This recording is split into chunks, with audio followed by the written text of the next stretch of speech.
Did you love taking care of your grandmother? Did you love taking care of your spouse? Did you love, cooking and taking care of? The nurturing parts of you exist before you have a baby. It's dependency, isn't it? It's sort of caring for others and dependency. And it's either there or it's been killed over generations. So we say, there's a very famous piece of research by a man named Michael Meany, and he researched mammals, and he said that the rat mothers who licked and groomed their young passed down generationally the ability in the next generation to lick and groom their young.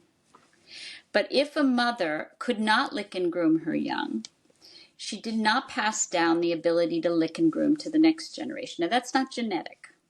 That's called the inheritance of acquired characteristics.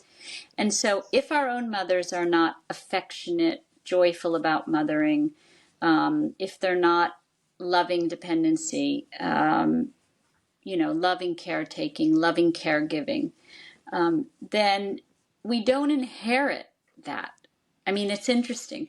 The other thing the research showed is that the babies who were licked and groomed were more resilient to stress. Because here's the deal, having a baby is stressful. It's very stressful. It's stressful on your body. It's very hard work. So when mothers run back to work, I almost feel like some of them have to go back to work. And so we're not talking about those mothers, and those mothers need paid leave, and that's it.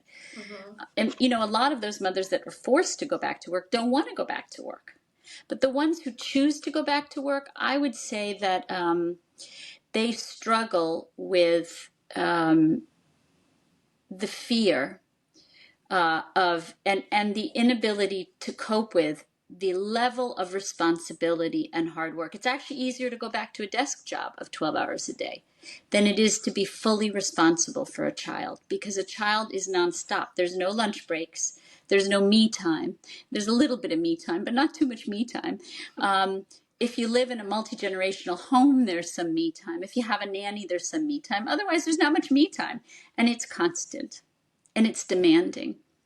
And so I think mothers who have been licked and groomed, so to speak, are given the resilience to deal with the stress that comes with the responsibility and the dependency of an infant. And those that weren't licked and groomed, it's a little bit more of a crapshoot. That maybe you've come from a family where your mother was depressed or alcoholic or borderline personality disorder, or, and you are a survivor in that shipwreck and you come out loving your baby. It's possible. But for the most part, that licking and grooming research is very important because it's passed down through behaviors.